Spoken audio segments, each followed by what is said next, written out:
Noted up and throated up. Hey. Books. Books. Books. Books. Books. Books.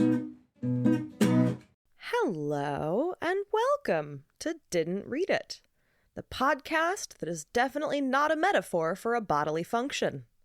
I am your host, Grace Todd, and with me today is our official Vampire Correspondent, returning pal of the pod, Galen Canham. Hi. Hi, baby. How are you? I'm good. How are you? I'm good. Welcome back. Thank you. You have staked my control of the podcast in the heart. Uh-huh. And you have brought me, once again, a tale of terror. Yes. Our favorite kind of tale. A tale of carnivorousness. Mm-hmm. And you're going to take me this wonderful spooky season on a journey.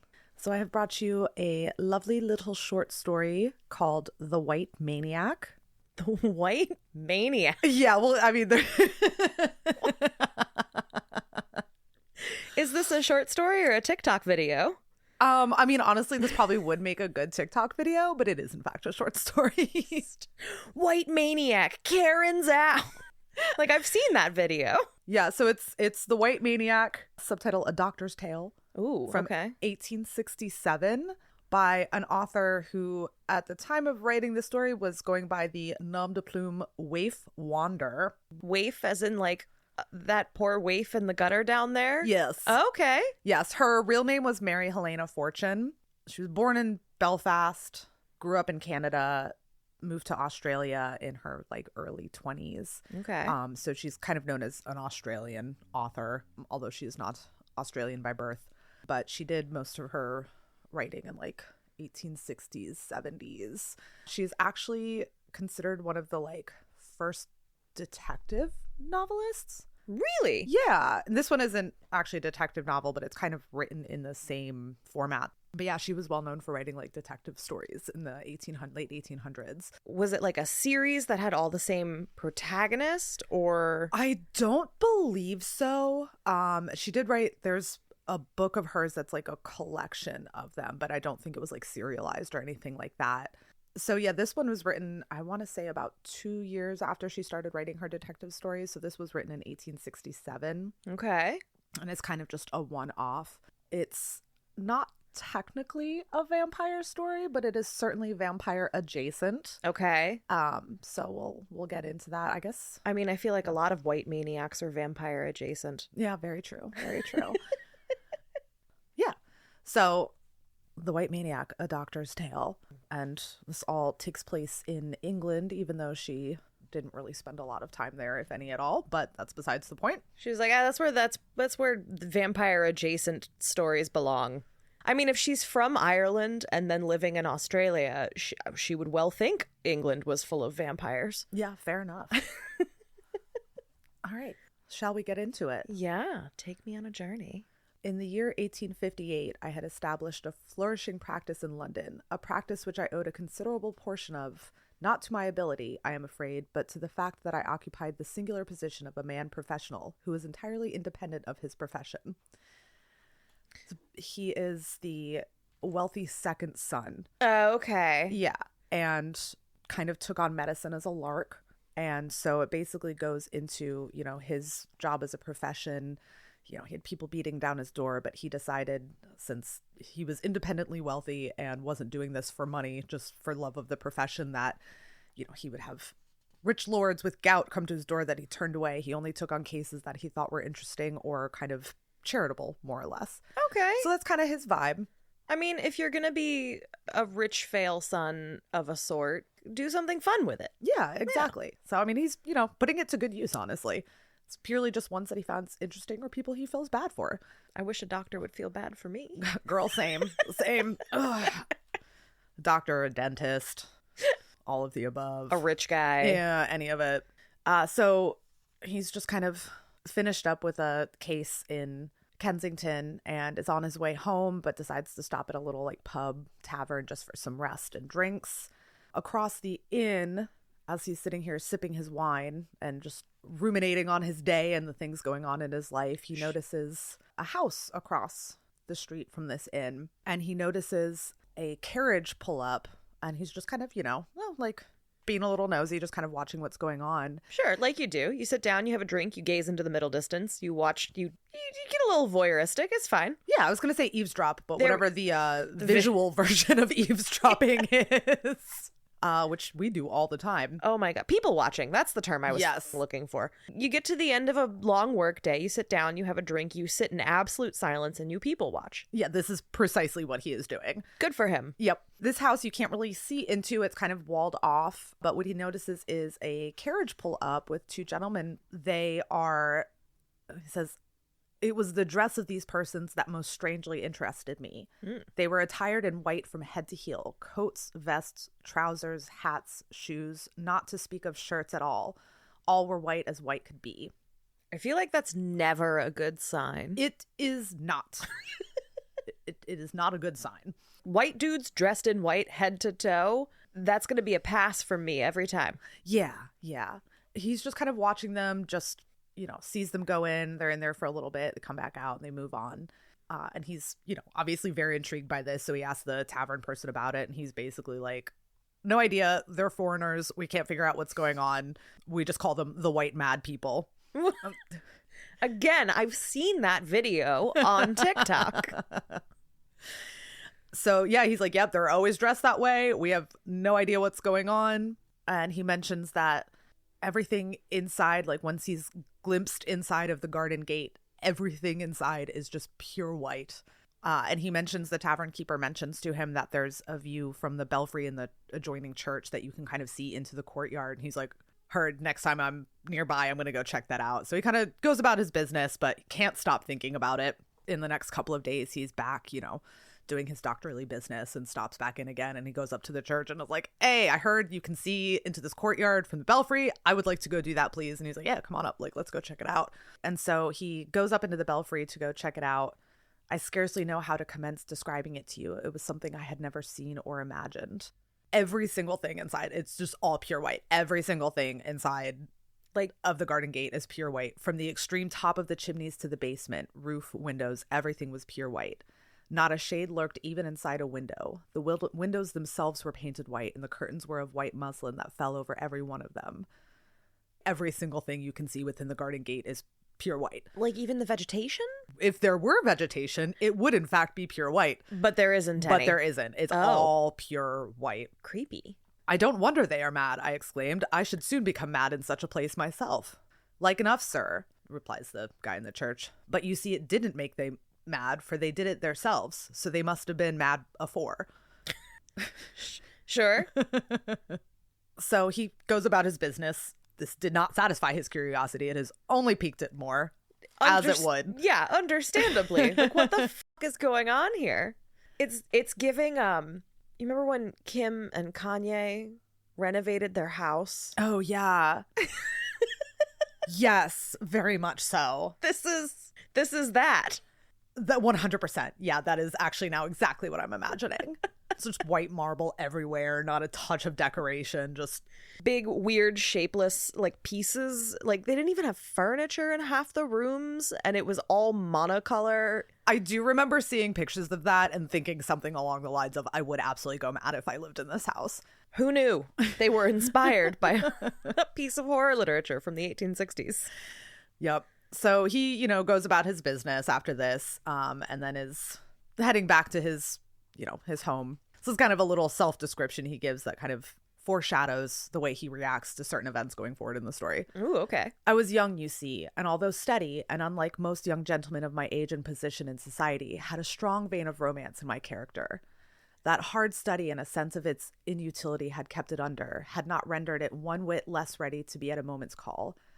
And in addition to all this, I had never yet, in the seclusion of my student life, met with an opportunity of falling in love, so that you will see I was in the very best mood for making the most of the adventure which was about to befall me, and which had so tragic a termination. So this is very funny to me because even though this episode will come out later, I was just discussing with Maddie the way that men talked about women who, like, read novels. And it feels like he's talking that way about himself. Yep. Where he's like, I just watched too many Like, I watched too many rom-coms and now I think life is a rom-com. Yeah. I'm just waiting to be swept away by adventure. He truly is, and it does in fact get him into trouble. I mean, I guess considering that there are large numbers of fully grown adults who will like only quasi-ironically be like, I'm still waiting for my Hogwarts letter. It's whomst among us can say that we haven't had our sense of reality a little bit warped by our preferred fiction now and again. Yeah, I thought by like closer to 40 I would grow out of that. Not true. No, absolutely not. No. So that's where we're at. That's where he is at in his head. So he's home. He's just kind of ruminating on all of this. And he's like, man, this has been like super weird. What's going on? Guess I'll never find out. The way that so many of us scrolled through photos of Kim and Kanye's house. Yeah, exactly. Kind of compulsively. Just like, if I stare at it longer, I'll understand. Yeah, he's just like, I just need to make sense of this, but I also might never find out what this is all about. When all of a sudden, coincidentally, a carriage pulls up and he's informed by one of his servants that there's someone there to see him about, you know, some sort of malady that one goes to a doctor for. Looks Gasp. out, turns out to be that same carriage that he saw outside of the White House. Well, isn't he lucky? Yup. So, you know, a distinguished foreign gentleman comes up to speak to him, asks if he's the doctor that they're looking for. Do we get like what kind of foreign? I believe it to be French. Oh, Yeah. okay. So not really, but they don't ever actually say that. They just refer to him as a foreigner at some point in time. But it's like, and they don't even say that. They basically are just like his English. They never even say that he is foreign. They just say that his English was perfect, which, Okay. yeah, and they're like, again, it's a very short story. So there's a lot of details they had to leave out. Fair, absolutely. We're talking like 20 pages here. So they didn't really have time to get into all that. It's just that, especially with Victorian era, Victorian, Georgian, Edwardian, I did that out of order, but it doesn't matter. Literature, anytime someone is foreign, you have to pause and be like, is this a race thing? No, this is not. No, it's just them being kind of vague about it. And they never actually, I don't think they ever actually say French, but just judging by the names, that's what I would go with. Fair. Which I will be butchering later in the story. Just heads up on that. Please Good. don't come for me. Someone needs to put the French in their place. So he comes up and he is basically like, hey, you're a doctor. I need some doctoring. Please come help. I've got a young lady relative that is in need of some attendance. It is a grievous case, sir, and one which fills many hearts with a bitterness they are obliged to smother from a world whose sneers are poison. Ooh. And he's basically like, I'll be discreet. I'll be your friend. What's up? What's going on? Talk to me. The Duc de Rohan. Oh my. And he is basically here in England keeping watch and ward over his sister's daughter, the Princess de Alberville. I think part of my like latent New England accent is also making this hard for me to say. There's an R in the middle of this word that makes it very challenging. Alberville. Albaville. just do them all in like a good Rhode Island. The Rhode Island accent is like so deeply buried it almost never comes out, but there's just a few small things that I have a really hard time with, and R's in the middle of a word is one of them. The Princess de Abbeville. So still Hara is still a hard one for me. Anyways, the niece, The lady in question. the princess, the niece, is in failing health and is in need of attendance. And he's like, yeah, like, let's go check it out. I'm very curious. And he's like, oh, yeah, nothing can be more simple. I'll go with you at once this very moment. And he's like, oh, it's not going to be simple, for my wretched niece is mad. Oh. Yep. And so they go on about this for a little bit. How long has it been going on? She's got a wandering womb. Her blood is full of ghosts. Oh, God knows the first intimation her friends had of it was about 2 years ago, when it culminated in such a fearful event that horrified them. I cannot explain it to you, you know, to protect her honor and all of this, but like, I need you to come check her out. Come on over. Was she having the premarital sex? No.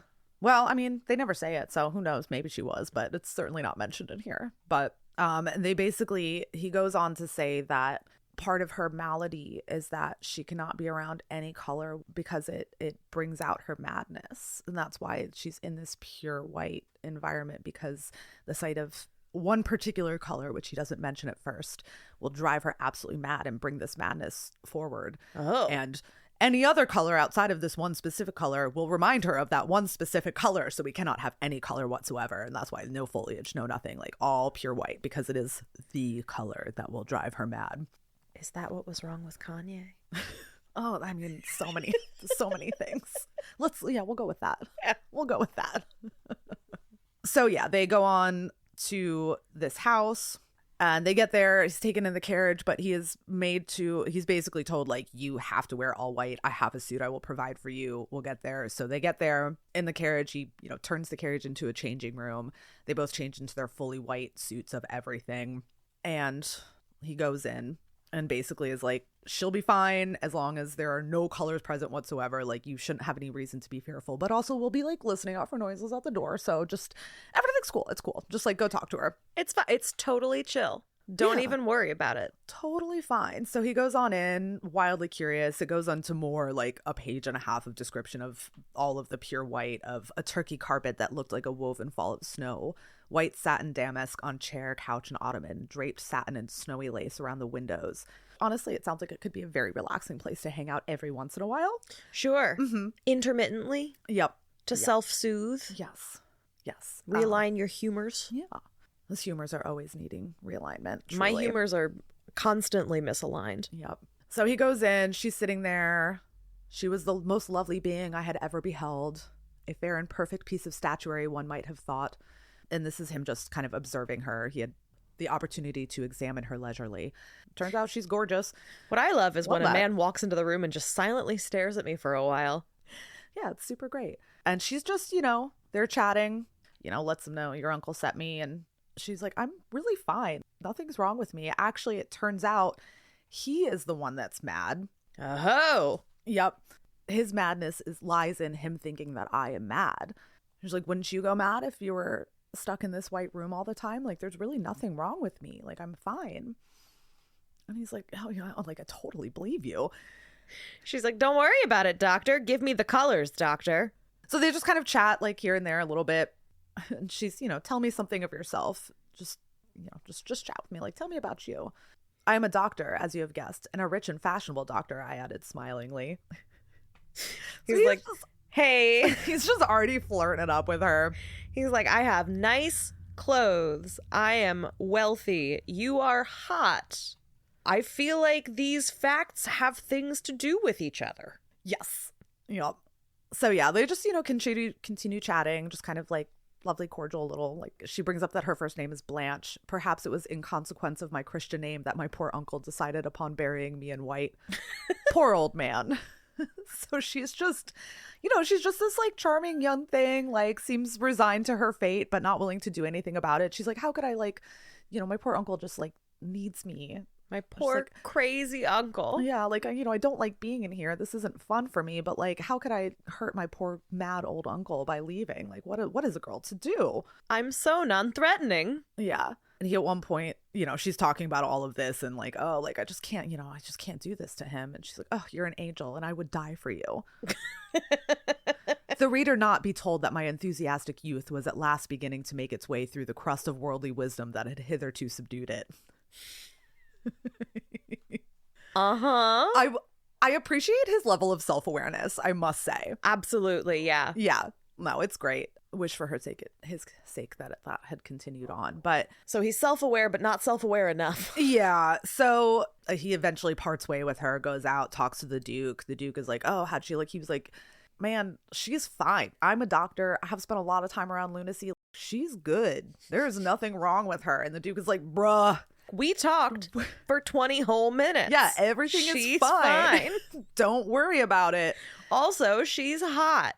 Yeah, and the Duke is, wringing his hands, not happy about this. The Duke is like, dude, trust me. She's pretty and made me feel interesting and attractive. Obviously, nothing is wrong with her. Yeah, and so the Duke is like, no, like, really, he's, a lot of slurred explanations of how she is actually crazy. And he's basically like, I believe that you believe that about her. Uh-huh. They part ways. He ends up coming back and visiting her multiple times. I think the Duke is just like, if he comes back enough, like, he'll believe that she's insane. Doesn't work. He's back for another visit. The Duke pulls him into his office. The doctor is very nervous because he does believe that the Duke is mad. And so he nervously like sits in a chair as the Duke closes the door behind him. And he's kind of just like watching for the exits. And the Duke is basically like, all right, you're not helping at all. I think this is time for the visits to end. And the doctor If your words allude to an attachment between Blanche and myself, your care is now too late. We love each other and intend, subject to your approval, to be united immediately. But Daddy, I love him. Yes, 100%. The Duke is aghast at this. And so he's like, it's fine. We're getting married. We're super in love. Everything is great. She's but your ward. He's like, she is not my ward, he cried hoarsely, and it seemed to me angrily. Her father and mother are both in existence and destroyed for all time by the horror she has brought around them. Uh-oh. But, my God, what is the use of speaking? I talk to a madman. And he returned to his desk and began to write rapidly. So basically what happens, the Duke is like, okay, I'm not going to be able to convince you. I am giving you this letter. Read it when you get home and then post it and then wait for the response. And then just trust me, just do this and we'll take it from there. And the letter that he writes for him says, Dear brother, a terrible necessity for letting another into our fearful secret has arisen. A young gentleman of birth and fortune has, in spite of my assurances that she is insane, determined to wed Blanche. Such a sacrifice cannot be permitted, even were such a thing not morally impossible. You are her parent. It is then your place to inform this unhappy young man of the unspoken curse that rests on our wretched name. Signed, your afflicted brother, De Rohan. Oh. So he reads it, he sends it out, he waits, does resist the temptation to go over there in the meantime, but he's like just kind of pacing around, a little anxious, takes, Lovelorn. Yeah, lovelorn. Doing Waits a little pining. Holds off for the whatever week or two that it takes to get the response, which... Man, I can't wait to find out that the woman I'm in love with is totally normal, just like I thought. Yeah, obviously this guy is crazy and this letter is only going to prove it. So the response that he receives from the brother of the Duke, father of Blanche. Ooh. Sir, you wish to wed my daughter, the Princess Blanche de Albertville. Words would vainly try to express the pain with which I expose our disgrace, our horrible secret, to a stranger. But it is to save from a fate worse than death. Blanche is an anthropophagus. Already has one of her own family fallen a victim to her thirst for human blood. Spare us if you can, and pray for us. Whoa. I sat like one turned to stone and stared at the fearful paper. Who'd she eat? Sorry. Go on. That was the rest of the letter. That's all he has to say. So anthropophagus is cannibalism, taste for human flesh, which he goes on, there had been a few cases that had lately occurred in France, which he had found very fascinating.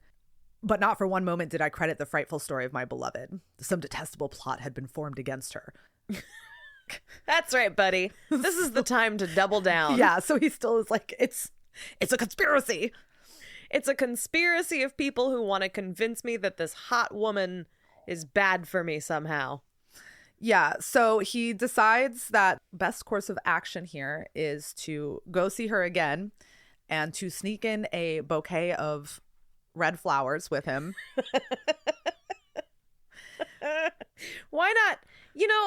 If this is the information that you have available to you, why would you not sort of on-ramp the color? Start with like a yellow, and then maybe progress to some purples, some blues, and then you can like ease in with a pink. Grace, he is a man of science, and he needs to test this theory for himself. He needs to see it with thine own eyes. So he goes to his conservatory and finds a bouquet of scarlet verbena, goes to the house, dresses in all white, sneaks the flowers in like wrapped in newspaper.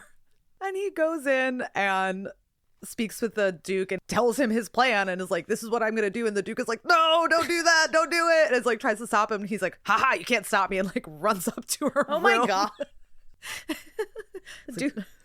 Duke is like, you fucking idiot. Yeah, 100%. 100%. He's like, oh, Jesus Christ. Like, I love that we're getting like a quick little Scooby-Doo bit, just can't catch me. yeah. He literally like Read the passage. Go on.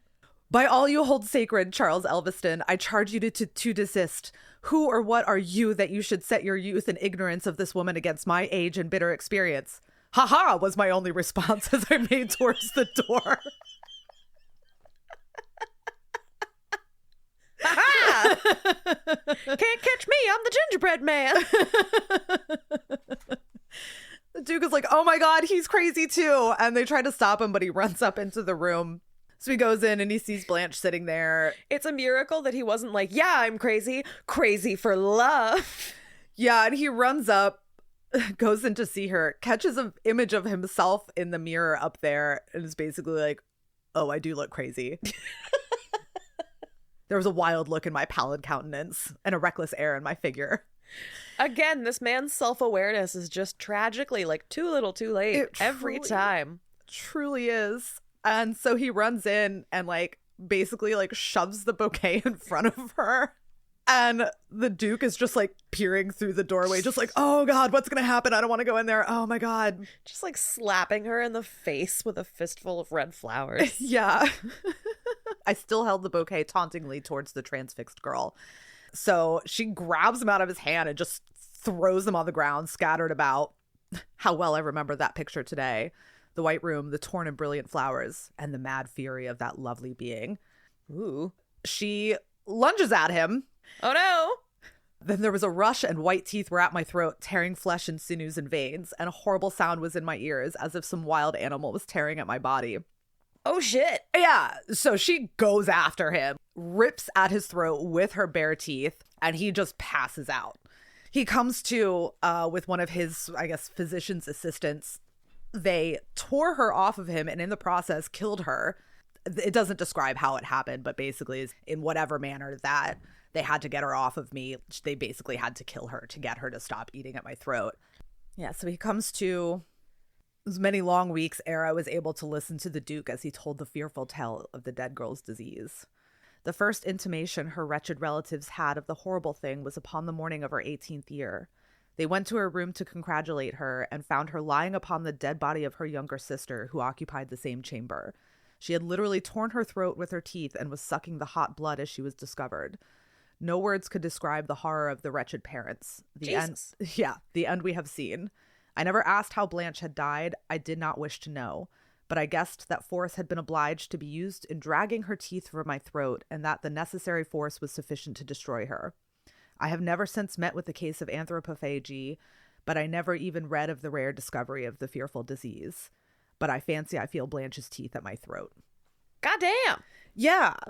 So again, vampire adjacent. It's more, they reference it as cannibalism basically, but I mean, she did straight suck the blood out of, it doesn't have any of the other kind of vampire-y tropes that one thinks of, but obviously this is very adjacent. Well, and what strikes me about it is that there's nothing supernatural about it at all. No. This is, it's medicalized. It's medicalized bloodlust. It's 28 days later. Yeah. I mean, yeah. It's almost like an early zombie narrative in a weird way. A little bit, yeah. I mean, the except that she's cogent. She's cogent, but it's clearly that instinctual, like it's a primal drive. It's not like a conscious like, I'm just feeling hungry. let me just have a little nibble. A little peckish. It's like this, yeah, primal, like instinctive. I see this color and I go mad. Yeah, like that part is so interesting too, because it gives her this sort of animalistic, uncontrollable impulse that is sort of a part of her but separate from her in a way that's really interesting. It is, and that's this particular story. There isn't really a lot of like scholarship or anything about it. It wasn't really well known. So Mary Helene Fortune, which is, Waif Wander's true like real name, was a really popular author in her time, and then when she passed away, it was kind of forgot about her. Was kind of rediscovered a couple decades ago, I want to say in maybe the 80s, and that's why this story was included in this so this is one of your books, Grace, Visions of the Vampire, 2 Centuries of Immortal Tales, which is a really cool, interesting selection of like vampire and vampire adjacent short stories put together by the British Library. Another killer collection by the British Library. We are a British Library publishing fan podcast. I mean, honestly, yeah. We should write them a letter. Honestly. So that was why it was included in here. It was kind of rediscovered and included in this short story collection.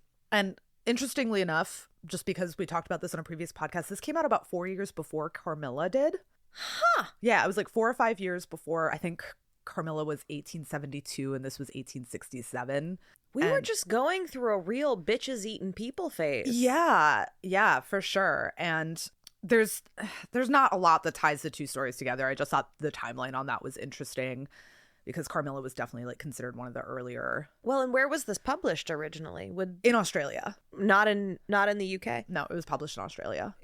That was where pretty much I think everything she wrote was published in Australia.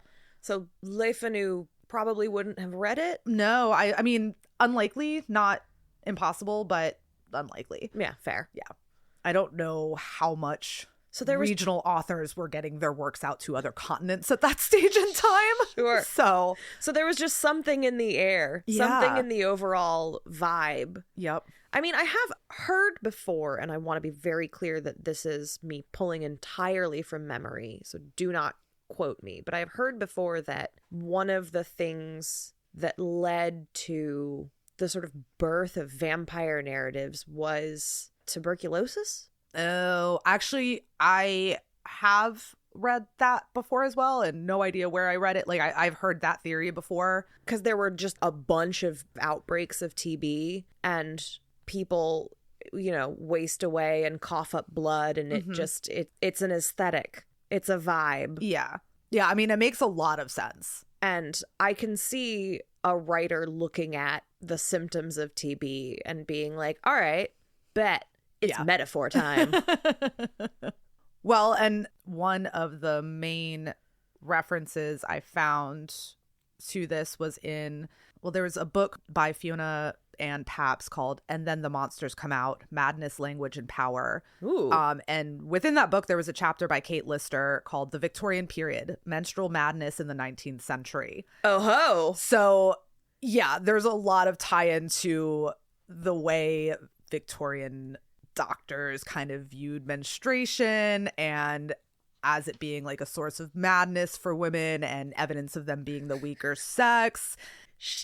She PMS'd so hard she ate a guy. Yeah, I mean, oh my god. There was another little article. It was a blog called The Passing Tramp, but there's a short little article in there by Lucy Sussex. And one of the passages in there that I found really interesting, specifically relating to this story, is here is unsaid is what is the clear diagnosis for Blanche. Amma Maria. I'm going to pronounce this incorrectly, but it's Amemorrhoea. I think it's Amma Maria. Absence of menstruation. Contemporary medical men such as George Mann Burroughs termed menstruation the moral and physical barometer of the female constitution. Another authority, John Miller, proclaimed that mental derangement frequently occurs in young females from amenorrhea. He suggested it might be cured with leeches to the pubis. Oh. I just included that last line because I was very upset by it and I wanted to just put that in there. I would like to most strenuously object to that proposed course of action. Not a fan. Not a fan at all. So they say both menstruating causes madness and that also the lack of menstruating causes madness. You literally cannot win. Cannot at all. I just think it's really funny, ironic, maybe, I don't know, maybe this is an Alanis Morissette use of the word ironic, but that they say both menstruating, causes you to be mad and just perform these like crazy, insane acts. You can commit murder and all this, and also like, oh, they're so fair and they're so weak at the same time. It's like, which one is it? Like, yeah, like pick one. Yeah. It's fascinating to me how much we are obsessed with the sort of image of the blood-soaked woman. You know what I mean? Like, it goes so far back, and it's, because like Carrie, a lot of people see Carrie as kind of like a big metaphor for menstruation. Yes. And for specifically, I mean, it's not just like menstruation is explicit in the film, but like, right. Again, it is the association of like menstruation and rage and everything ranging from cannibalism to incineration. Like, it is. And so this chapter starts off with a quote from Pliny's Natural History. Contact with menstrual blood turns new wine sour. Crops touched by it become barren. Grafts die. Seed and gardens are dried up. The fruit of trees falls off. The edge of steel and the gleam of ivory are dulled. Hives of bees die. Even bronze and iron are at once seized by rust, and a horrible smell fills the air. To taste it drives dogs mad and infects their bites with an incurable poison. What? Even that very tiny creature, the ant, is said to be sensitive to it and throws away grains of corn that taste of it and do not touch them again. What? Yeah. Yes. It makes dogs venomous? Yes. What the shit? And like, so for how just absolutely absurd all of that is and so like overdone and ridiculous, like to me, the first thing that popped to mind when I read that was, if you're menstruating, you're not pregnant, you're not having children. Sure, that's a problem. So like, that was part of like just what came to my mind with this was, women are for childbirthing. That's what we're here for. And so if you're actively menstruating, you're not doing your duty as a woman. I don't know if that's what his motivation was for writing that absolute crock of shit. But like, it just, it just makes you think. Well, and like going back to the story too, not only is she she's an unnatural female who is not menstruating, I guess. Yeah, I mean, they never explicitly say that in the story, but it's just what some of the reading I've done about it has said, which makes sense. Well, the whole atmosphere of the overwhelming whiteness, I think a point is being conveyed here. Yep. But she also, in eating him, she is upending the natural order of things, which is that he's supposed to make her bleed. Yep. Right? Yep. And she's kind of categorically rejecting heterosexuality and marriage. Yeah. Which means she has to die. Yeah. There's a lot of just like history of the views on menstruation in here, which is like really depressing. And I would like to say that the author, Kate Lister, makes a note in here, which I appreciated, is not my intention to mock the medical acumen of yesteryear. Basically just saying like, I'm not, it was an old time. Mm-hmm. We just need to understand where they were coming from to get into this discussion. And the fact that there are a lot of people who still think this. Yep. I mean, how many times has some f***ing dude in your presence been like, can't ever trust something that bleeds for 7 days, does die? Yeah, well, and you still see, like, I remember, it's not something I hear about as much now just because there's so many other arguments going on, but there was a period of time there where like a lot of people were like, well, we can't have a woman president because what about when she's bleeding and she's just going to be like PMSing, and what if she like lets go, like sets off a nuclear bomb because she's like hormonal and on her period? Like, that's a legitimate argument that people made against having a woman president. I forgot about that. And again, there's so much other bullshit going on right now that's not even a part of the conversation, which I guess good? Question mark. We've moved on from that particular issue. But like, that was a very real conversation that was happening for a long time. Which is wild twice over, because it also betrays the fact that those same people don't register that any woman running for president is almost certainly going to be postmenopausal. Yeah. I mean, they didn't think that one that clearly. No, through. they don't know. They don't care. Yeah. Also, on a personal note, I'm feeling very deceived isn't the right word, but put off by my namesake, Galen, the doctor who has some also very, there's a whole section in here when I was reading through and I was like, oh yeah, like my name. And I was like, oh, buddy. Oh man. Buddy, no. Menstruation was the body's way of redressing such an imbalance as women were naturally weaker than men and in need of regular bleeding. God. And also in that same paragraph, they're talking about a doctor from the late 1700s named Dr. William Cullen, who's, writing about menstruation and everything, which just made me giggle because all I could think about was Edward Cullen in Twilight as I was reading this. And I'm sure there's no connection, but I was just imagining, what's her name, Stephanie Myers, coming across this article and being like, oh, that'd be a good name for my vampire family. Dr. Cullen. Uh-huh. I don't know that those books were like that well researched, so I'm gonna say that's probably a coincidence, but you never know. Another wildly heavy-handed metaphor for chastity and heteronormative marriage. Yeah, they talk about the wandering womb theory, which by the 1800s had been like scientifically discredited, but the Victorians still like highly associated periods with hysteria. There's all this talk about how menstruation like weakens the body and like, it's like you're so weak and blah, blah, blah, blah, blah. But then they also like associate it so much with the madness and violence and everything. So it's like, again, that kind of hypocrisy there of like, well, it's doing this one, like it's making you weaker and delicate and you need to be put into a room. And then on the other side, you turn into this like raging maniac that can take down any man.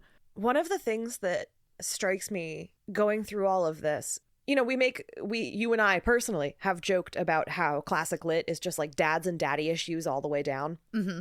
Because literature for a long time was kind of dominated by specifically male coming of age narratives, essentially. Like a lot of literature. Never read one is before. Just men coming of age in various fashions.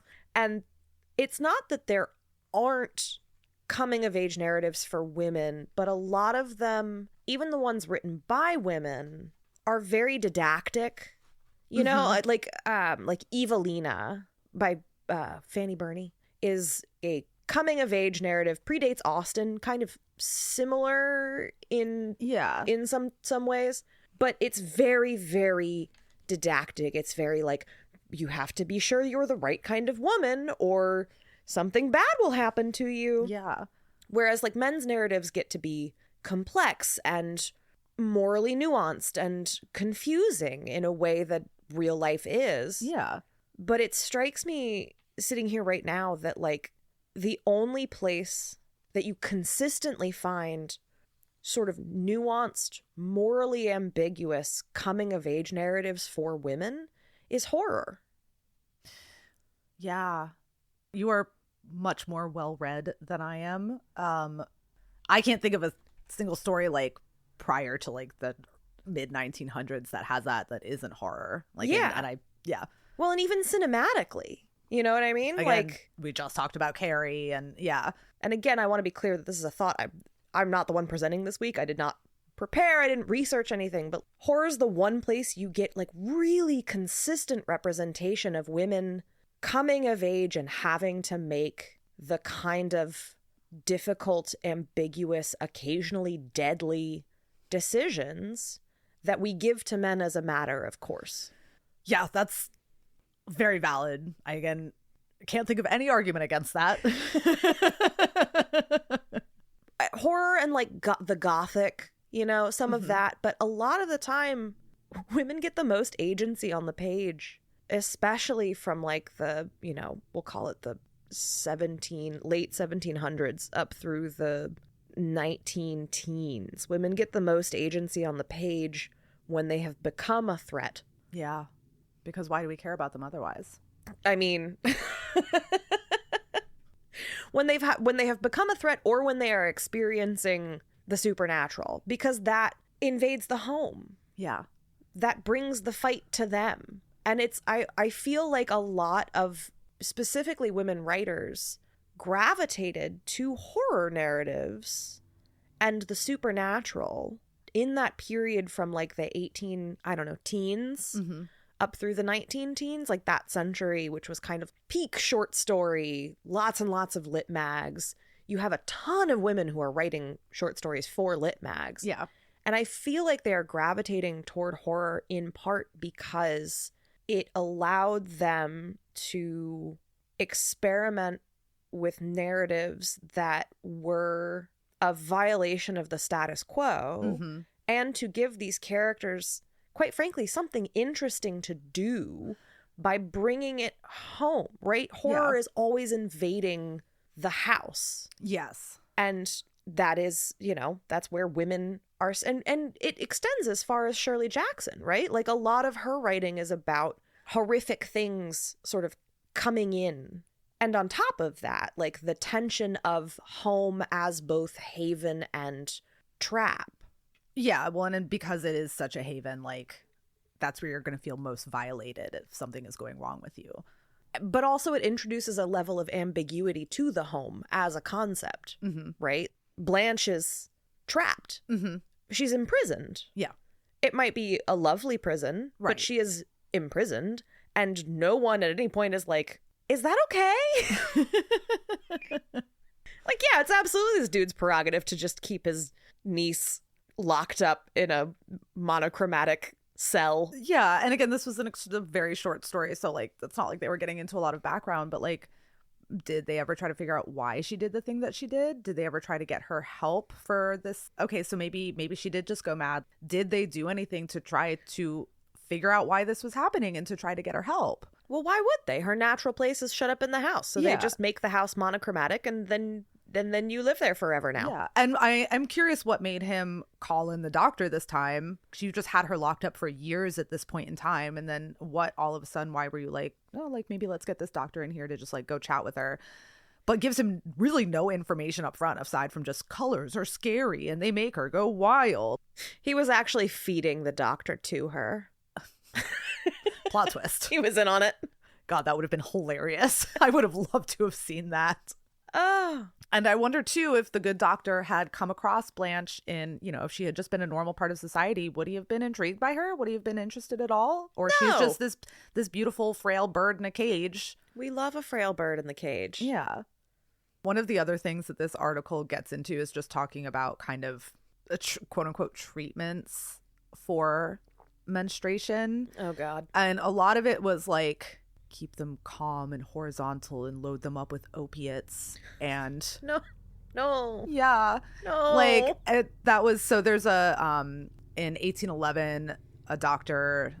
John Burns put out a book called Principles of Midwifery. This is absolutely someone I would want in charge of my birthing experience. Sure. But, you know, he goes on, the patient must always be kept at rest in a horizontal posture. Opiates are to be given if there is much pain and irritation. The food ought to be sparing and anything warm is to be avoided. And he goes on, you know, just about all of these things to do. But it's basically just like spare and dry diet, the sleep abridged, the exercise increased.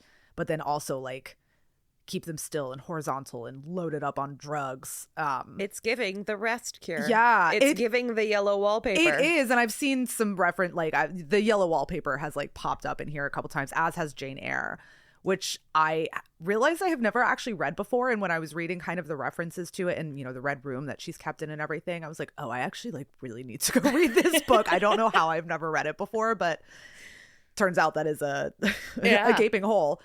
Gaping hole, is that the right word to use here? I don't know, but you're always welcome to bring your gaping holes on my podcast, Galen. They're just on my mind apparently. But yeah, and I mean, look, yeah, do I want to be like slightly drugged up and laid out horizontally when I'm on my period? Yes. 100%. Sure. But I would like to do that of my own volition. Yeah, like I want to be giving me the drugs. Yes. I don't want someone else to be giving me the drugs without asking. Yes, I want my soft blanket and my Netflix and my hot water bottle. Yeah. And, you know, whatever other things alongside that. This very much reads as like, he's coming at this from a medical side of things and like these are things that will cure it and everything. But again, it's like, you know, women are going crazy and they're acting wild on their periods. So we're just going to like lock them up and dose them so hard they can't get out of bed. And I mean, that kind of this white room is kind of the visual equivalent of being loaded up on opiates. Yeah. Like that's what that is for her. Yeah.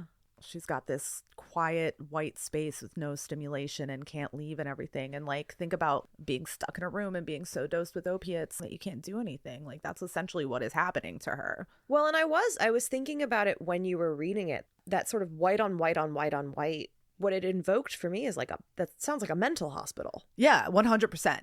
And what did they do with people in mental hospitals then? They drugged the shit out of them. Yeah. Or gave them a lobotomy. Column A, column B. You know, close enough. Yeah. I mean, and there's actually like, they talk in here about, you know, madness that comes along. And there's a quote in here. There were a number of women committed to Bethlehem Hospital, which I guess was like an asylum. Mm-hmm. Of like all of these women that were committed to Bethlehem, whatever episode it was that sent them there happened right after their period. And it's like, for fuck's sake. Okay, but like we all bleed every fucking month. I was like, gonna say, like the chances of that happening are so high. It's a week out of every month. You can basically say that 50% of your life happens right after your period, yes, quote unquote. Yes. And it's like, bro, come on. You motherfuckers. Not really relating this to anything in particular right now, but one of the things that comes up in here is that there was a doctor that coined the term uterine fury, which I died. I just in my notes have it underlined with exclamation points.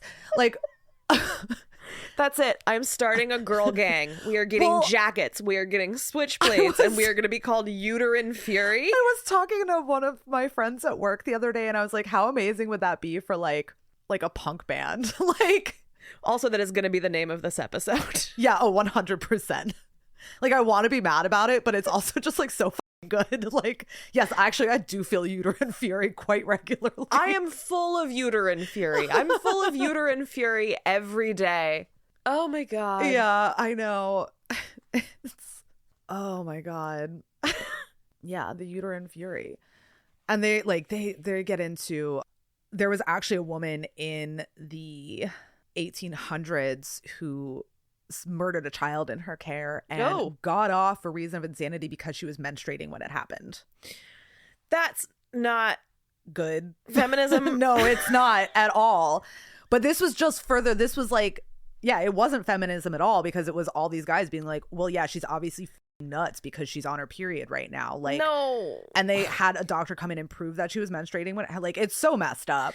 This is the problem with like the fucking gender essentialist bullshit that is weirdly coming back right now, which drives me insane. Yeah. Like this need to constantly harp on just girl things. It's that's where it ends. That is what, like, no. Stop it. Yeah, it's fucked up. Just women are people. Women are fucking people. People are just fucking people.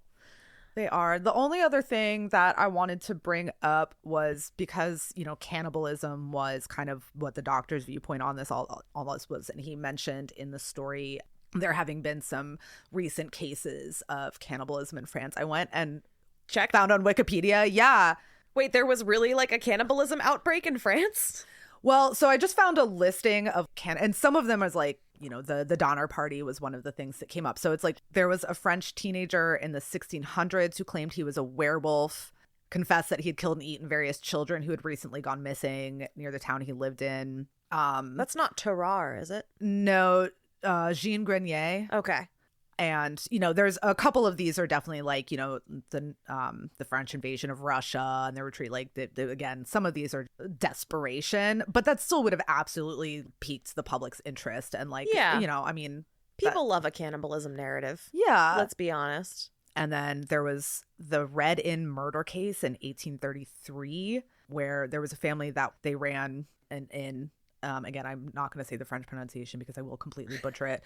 But and this would have happened maybe 20 years before the story takes place. Okay. The story was written in the 1860s, but took place in the 1850s. And so there was this case in the 1830s where these people that were running this inn allegedly served some of their guests the cooked remains of people that they had killed, which is really giving the Demon Barber of Fleet Street. Yep, it's giving Sweeney Todd. Yep.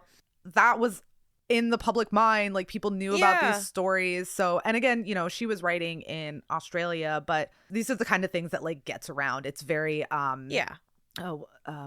salacious.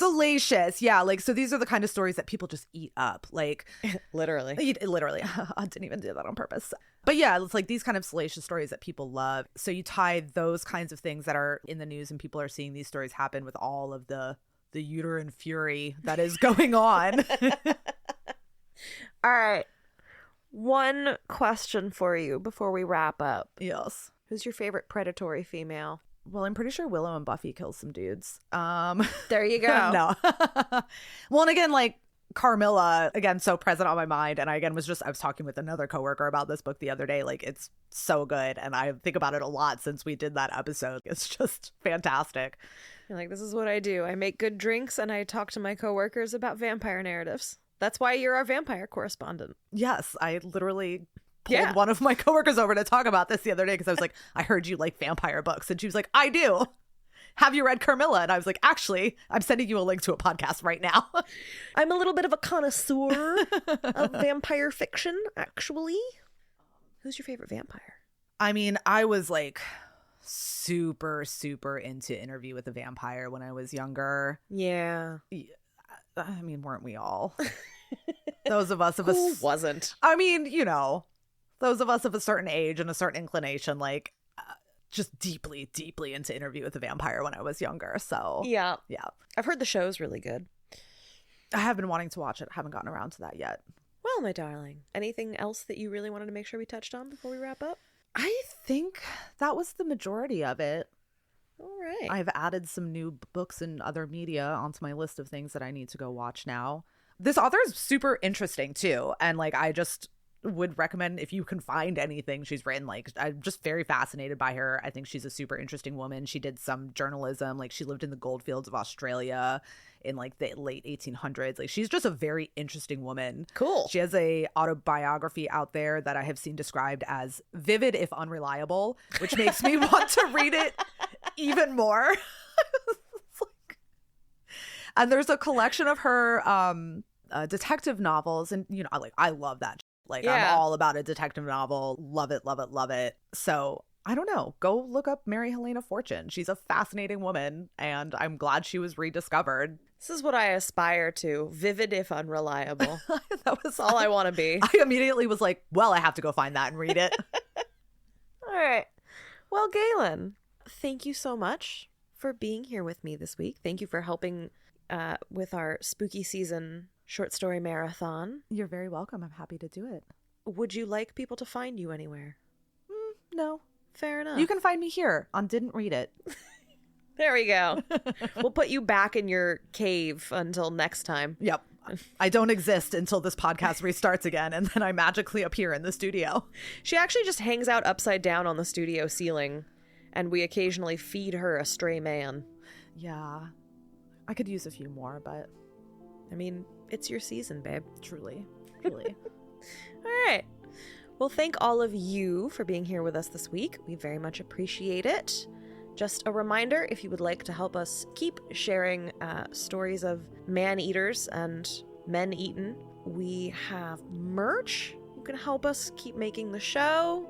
If you go to the link in the show description, there are t-shirts, there are hats and tote bags and all kinds of fun stuff. Order them now because there are some shirts and stuff on the merch site that have like spooky skeletons and stuff. It's good things to wear during spooky season. It's very seasonally appropriate.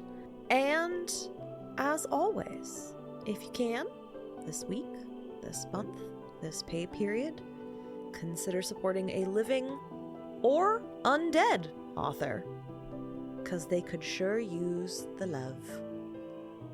Bye. Bye. Didn't Read It was created, written, recorded, and edited by me, Grace Todd. You can follow the show on Instagram or Twitter at Didn't Read It. Our theme song is Books, written, performed, and recorded by William Albritton. For sources cited and a full list of episodes, you can visit us at didntreaditpod.com. If you enjoyed the show, please consider leaving us a review. It makes a big difference, and we appreciate it immensely. If you did not enjoy the show, we are accepting applications for a full-time nemesis at didntreaditpod@gmail.com. Special thanks to Black Iris Social Club in Richmond, Virginia, and to Pescatrio Publishing.